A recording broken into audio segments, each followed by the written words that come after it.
welcome back to Flexible Human-AI Interaction, the second session of this practical course, which I had to convert from a course that was meant to be present in person. So it's a little bit of a half lecture, half interactive thing now. The sessions are meant to be relatively self-contained, as I expect some people might jump in and out, but of course it connects to the prior session. So maybe just to reflect back on that. In the last session, we went through the motivation why to even care about human-AI interaction at all. It's certainly important with the new sort of ubiquitousness, so it being everywhere, of machine learning and artificial intelligence. We also hinted at some of the challenges that are often observed when these systems get deployed into real-world use, into wide-scale use with, different user groups, sometimes relatively naive user groups. I covered just a little bit the history and the recent explosion of artificial intelligence and then machine learning, and also tried to hint at some parallels of how the field of human-computer interaction and the related disciplines such as interaction design sort of had a co-evolution. And these are now meeting in this sort of newly developing area, human-AI interaction. I talked about some very, very basic concepts of AI and machine learning just to ground some of the discussion. Keep in mind, this is not an introduction to machine learning and artificial intelligence. That is part of the larger lecture series, which I took these sessions from, but we don't have time to do that here. I assume a lot of you have some experience already, though. And then the end of the last session was this sort of interaction with a couple of different systems that are either directly AI or ML systems, or they incorporate some level of that. And these systems were really selected to get just a reflection and the discussion going around how differently AI and ML systems are packaged up these days. From systems that are more developer-oriented, maybe like a Google Colab notebook, even though it's still fairly easy to use, to systems that are sort of an intermediate level where you can use pretty nice interactions, but still sort of train a model and learn a little bit about that, to write out sort of just user-facing sort of almost ready-made products that just happen to have some aspect of machine learning in there. That's what I meant when I said in the last session, we now see a diversification, and there are specializations suddenly that we didn't used to have, when everybody knew basically from the ground up, even the bare bones methods, up to trying to make them work. Now we have a rich diversification. Not everybody can cover everything. And we have this specialization of even starting to think about how people interact with these systems much more decisively and from the get-go. So in a way, in the last session, we thought a lot and talked a lot about user needs and what it even means to have a system that does something meaningful. And as we go along with these sessions, you will notice that they are structured. That was a little bit by happenstance, but I just wanted to make this match with the sort of key points of a People and AI guidebook. It's one of the more frequently referenced guidelines for human-AI interaction. All the big tech players have them these days, and this one happens to be the Google one, which aligns most nicely with these sessions. So I'll highlight. So basically, this is another point of further reading, but very practically oriented. Like, what does this mean in practice? How do we deal with it when we think about machine learning and AI systems? So I point these out at the beginning and the end of the sessions. So today, we really want to spend some time thinking more about human-centeredness, human-AI interaction. What is that even? Certainly an emerging term.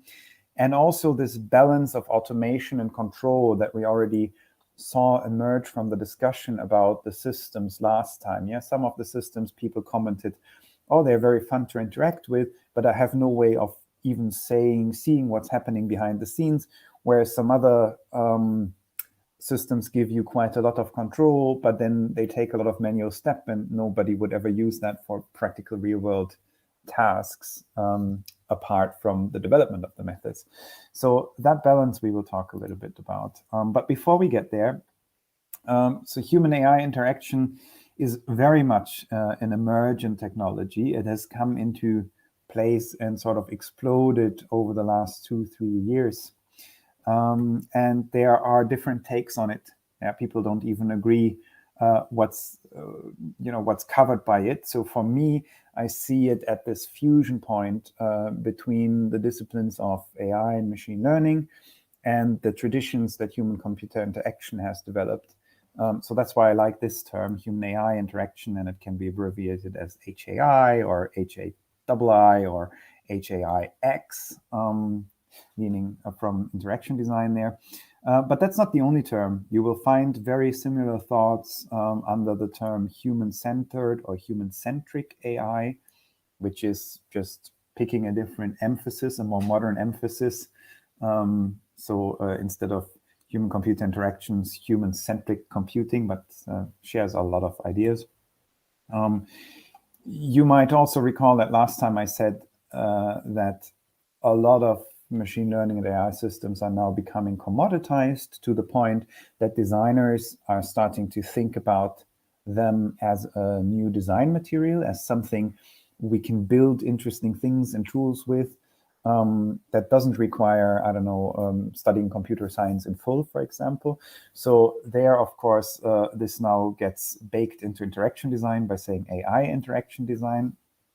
And when you do that and you start thinking about these things like we did with the systems comparison last time, you also start thinking about AI user experience in a way. So that's also a term I've seen pop up, even though less frequently than the other ones. So yeah, basically to me, I'm not sure. I don't like to spend too much time on definitions because it's a sort of a semiotic game. But there's just differences in the emphasis and application focus. But yeah, just so you've heard that these are around.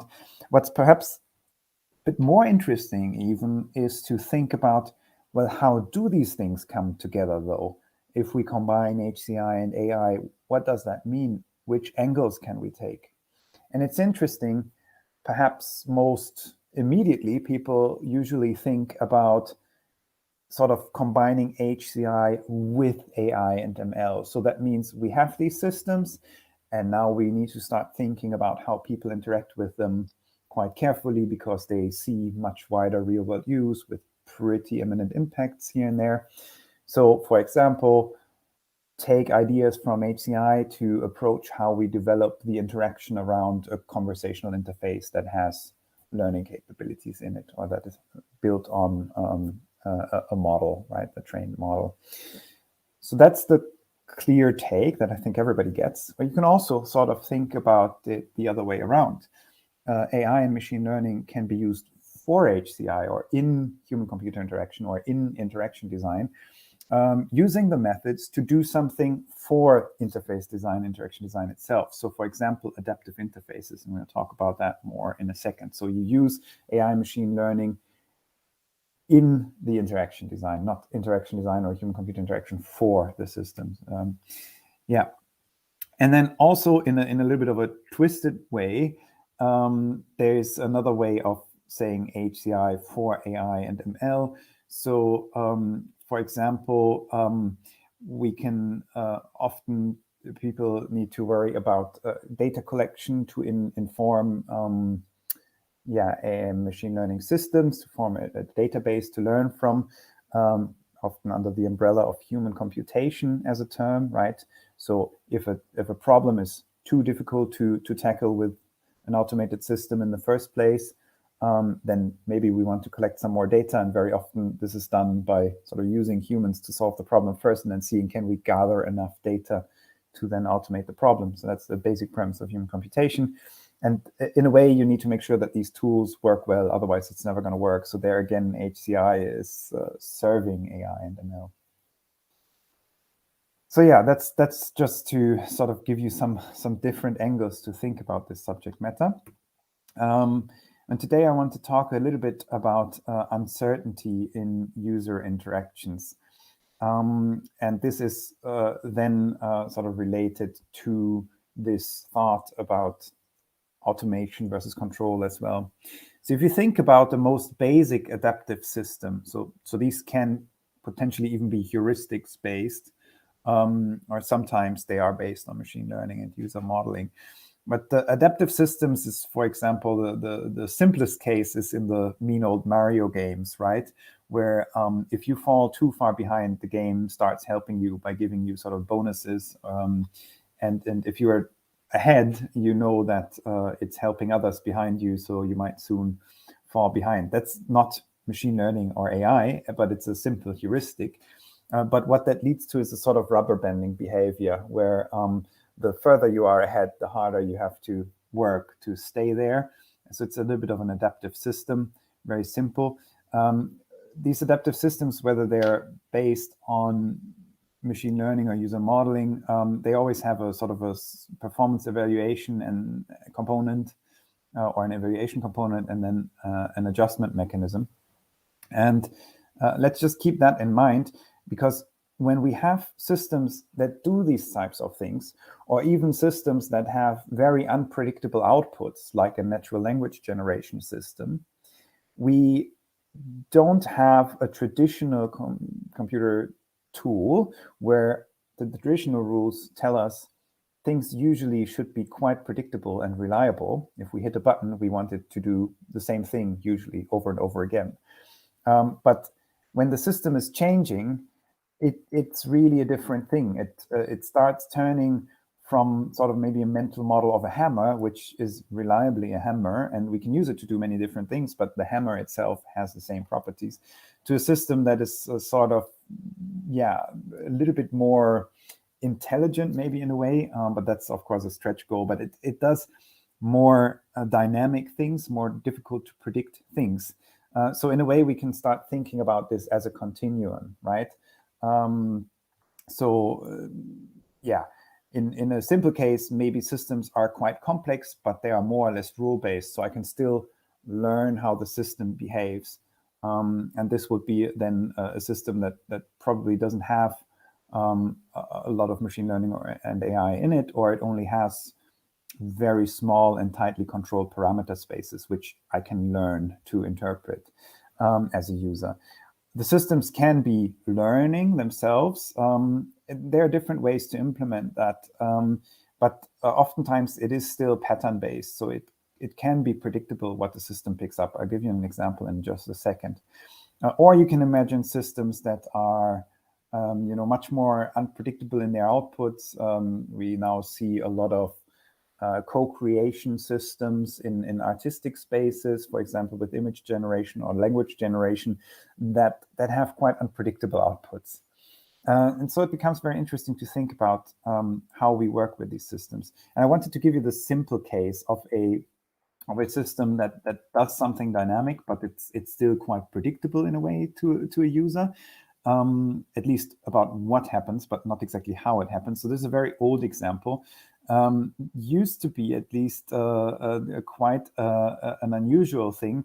In an old Windows, whatever it was, 7 start menu, there was a dynamic that if you click a tool just multiple times, very, very simple adjustment mechanism, that the start menu gets sorted in a different way.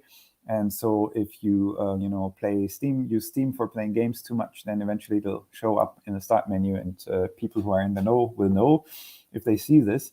Anyway, what this leads to is that suddenly the order of buttons here changes. And this is actually something that is not in line with traditional usability and user experience guidelines.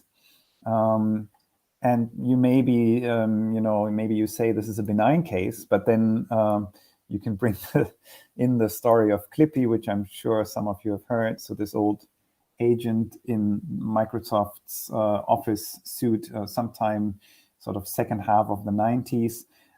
which worked with some rather simple sort of Bayesian models to try and predict what users are up to and try and help in the right moment, which was almost universally hated, even though there are some small, well-defined user groups that like these things, but I think probably more for their cuteness rather than their helpfulness. But anyway, by and large, this was considered a giant failure. And it was systems like these in the early days of agent-based systems that led to an even stronger emphasis on traditional usability and user experience guidelines. So what do I mean here? If you've not studied human-computer interaction or done an interaction design course, you may not have heard these. So I'm just going to give you a taste. There are a couple of frameworks that we typically use when we do interaction design to make sure that the system design is reasonable. Of course, these days you have a lot of emphasis on involving users at all points, and that is very important. But there are these sort of heuristics or these sort of rule systems that you can use to make sure usually that an interaction design is halfway sane. And these are just interesting because they're representative of what the space with its combined wisdom has come up with. So for example, there are Schneiderman's 8 golden rules about interaction design. And even just the first rule is strive for consistency, right? So consistent sequences of actions should be required in similar situations. Identical terminology should be used in prompts, menus, and help screens. Consistent commands should be employed throughout. Now, if you have systems that have highly unpredictable output, this rule is certainly quite often broken. To give you another example, I'm not going to go into the 7 other rules. There's the sort of the holy grail of heuristics for usability evaluations with it, which is Nielsen's heuristics. The first one is visibility of system status. Keep users informed through feedback. Now, you've probably heard about the complications with the black box nature of machine learning and AI systems in many cases, which certainly do not have a very good visibility of the system status. They confront you with some output and very little idea of the system status. User control and freedom, support undo and redo. Well, that depends on how you integrate the system, of course, but usually there's not a whole lot of control about a system, right? I ask Google Translate to give me a translation and I get the translation, but I don't have that many options really to configure how the translation works, maybe which style it should use or words to avoid or anything like that. A consistency in standards, to follow conventions and standards. So I brought this in again because of the consistency thing. Error prevention, we'll talk about that just a little bit more in a second.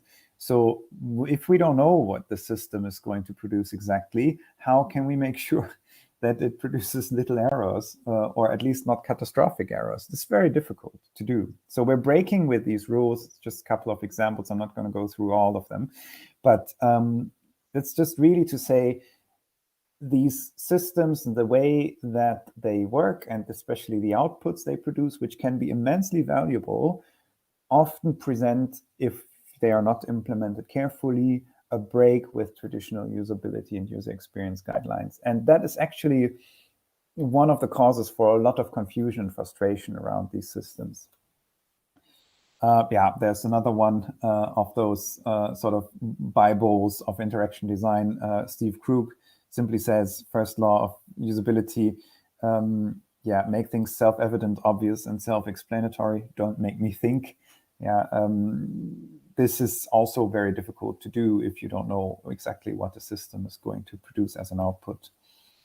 So here we have it. There's this notable conflict.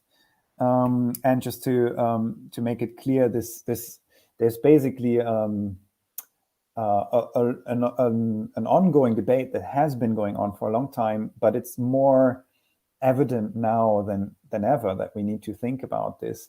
There's this sort of the alternative approach, trying to make a system smart, automate a lot of things, and the alternative approach is direct manipulation, where you strive for continuous representation of objects of interest, rapid, incremental, and reversible interactions, and this sort of physical interactions or physical representations with icons, buttons, sliders, scroll bars, and so on, all these interface elements that you all know, they are there to make it so that we can very, very efficiently use the computer and use it to do things that are valuable to us, but in a highly predictable manner, like a hammer, like a tool, right, that we can use quite efficiently.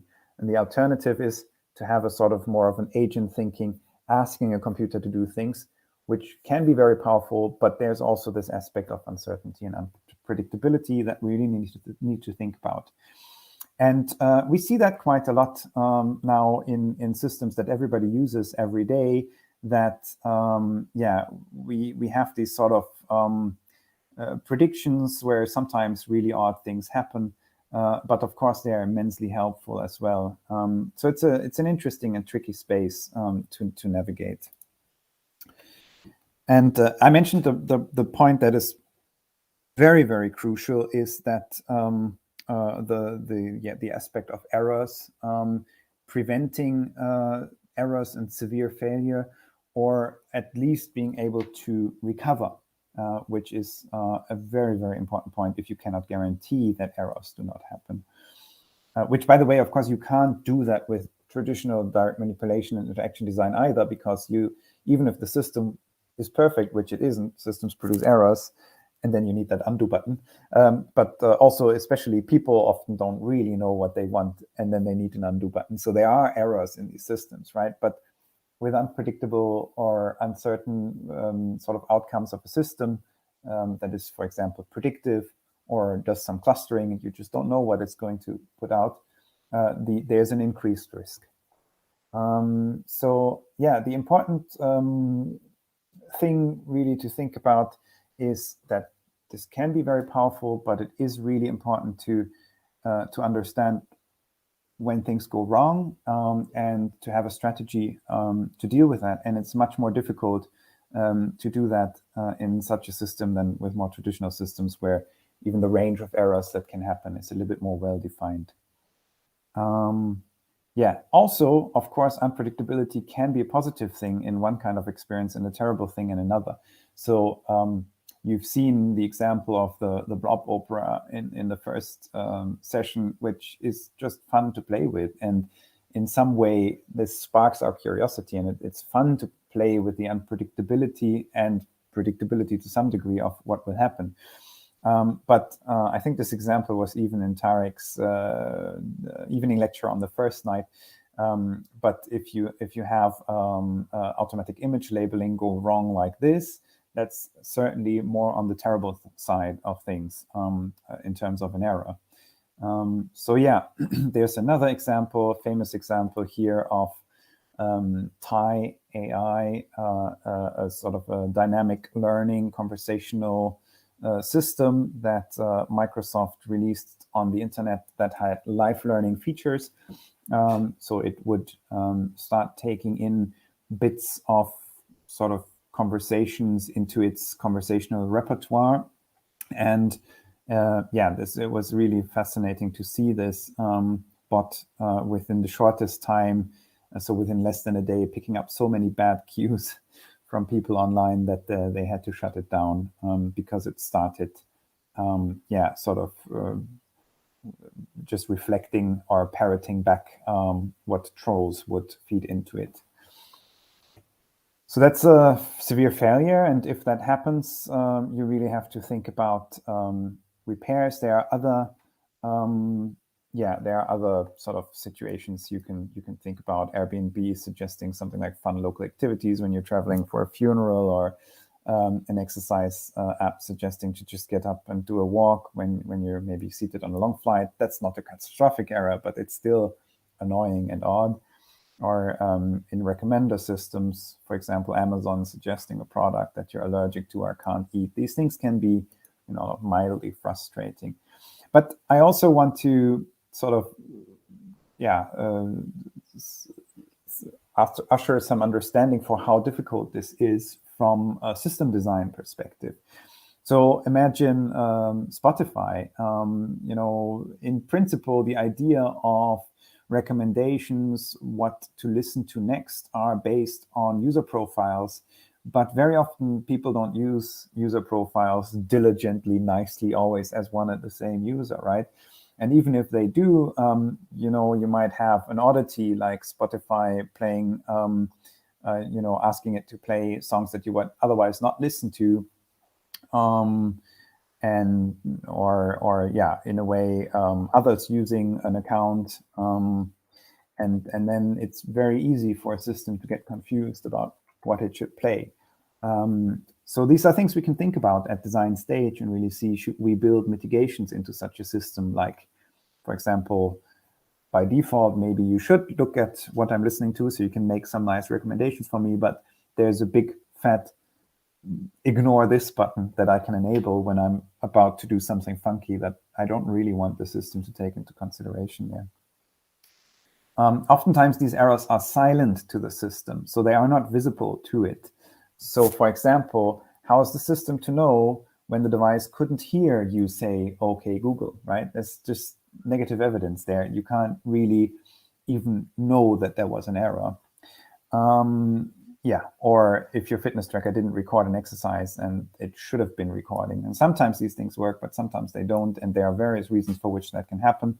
And they're often invisible to the system. So it's very difficult to get learning signal there unless you start thinking about involving users so they can give you that feedback and input. This is also starting to be picked up in really helpful guidelines that are being developed around human AI interaction. Again, in these sessions, I only get to do some few spotlights here and there. So instead, I point you to some of the surrounding materials, which might be interesting to look at. So here you see an excerpt from the Microsoft Human AI Interaction Toolkit. This one is structured differently than the Google one. It's more about a sort of a procedural walkthrough of setting up a system, reacting to its outputs. So here they have a whole category of what to do when wrong. And in a way, you could translate this for the sake of this IK's focus theme as showing some flexibility, right? So you may inevitably have some bad or wrong outputs. So you need to plan for that to happen. You want to make sure that, first of all, system services only get invoked when needed, and that you have a way to dismiss or ignore undesired services. And then if there are errors, to support correction or rescope the systems. And also it can really help to have an element of explainability. We'll go into that in the next session a little bit more, so people can understand why an error happened. Right. So I want to get into an example to start thinking about this in this session, really from sort of put on your interaction design hat, if you have one, or quickly invent one. So I want to start with a very, very provocative example. If we think about decision support tools, in particular in a sensitive domain such as digital health, which I happen to work a lot in, right? You can just think about it like recommender systems for health. I give you an example. So say this is a completely imaginary system, but this is a research direction that is getting a lot of attention right now. A sort of a predictive analytics modeling tool for patient pathways, right? Imagine a system must be connected to a health record that is quite extensive, where you can, select a patient that you're talking about. There might be a way to put in some current symptoms. You might have a way as a doctor to put in what you think is a potential diagnosis, but you could also link additional sources of information about this patient. Maybe it's a public healthcare system record, maybe provocatively some information from, I don't know, fitness trackers a person is using, or even social media behavior. And also you could pipe in information about a cohort that you want to compare this person to. And there could be ways to configure how the data is processed and what the system looks at. And it could then actually produce models that sort of give you a treatment pathway, so a likely diagnosis for this patient, and then also a sort of comparison by, for example, liking that person you're talking about to a larger cohort of people where you have observed similar symptoms and you have observed a treatment pathway and an outcome for them. So this is a very typical thing to try and do in predictive analytics, to liken a user or a patient to others, and then see if you can, make some recommendations based on progressions that you have already seen and observed. But of course, this is highly debatable. And that's exactly what I want you to think about. Before we go into the interaction, I want to give you one more, sort of framework that I've discovered by chance sometime during my PhD. And it's very simple and it's very old, but I actually keep going back to it when I think about this this type of system that is, maybe dynamic, may have unpredictable outcomes and outputs. And it's a traditional sort of thought about automation.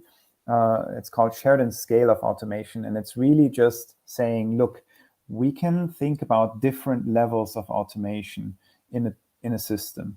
It can range from providing no assistance whatsoever. So that's like really just the hammer.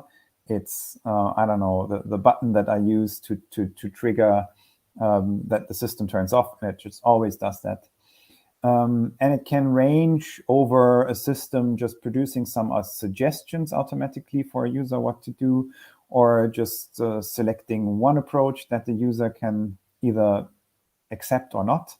Or a system can say, look, I'm intending to do this, you just get to reject it. If you don't reject it, I'm doing it. Or it can be so automated that the system just tells the user, oh, by the way, I just did this. Or it can be so automatic that it tells the user, I just did this, but only if the user asks, did you just do this? Or it can be entirely automatic and completely ignore the user. And this is a really helpful tool to think about where you can put your system. And the system always usually has multiple aspects of it that are automated, and they can sit at different points of the scale, or they can be even configurability to it, depending on the user's preferences. So this is just a really interesting tool that relates to this whole concept of automation versus control. And it's interesting to keep in mind. So with this example, I put it on a Miro board, and I'll share the link in a second. But if somebody else is still around, then even if we just do one group, it would be interesting to jump into this. I would usually say smaller-ish groups, 2 to 3 people, to look at the system I just showed you. It's on the board. You can zoom in and out to take a close look and first of all discuss it and its functionalities. And then to come up with a couple of potential errors or failures. So you can simply use a sticky note and write down what might happen and maybe place it in a location of the system where that makes sense. And then also to try and come up with either prevention or avoidance or correction or repair or recovery strategy. And okay, in an ideal world, we would be able to draw things, but it's completely fine here to really just, note down a couple of thoughts, and we can discuss this at the end. So if point 4 is too much, then just do it in words and thinking and talking about it. But that would be the idea for this interactive part. I'll paste this link in the chat in a second as well. It's also in the slides that are online.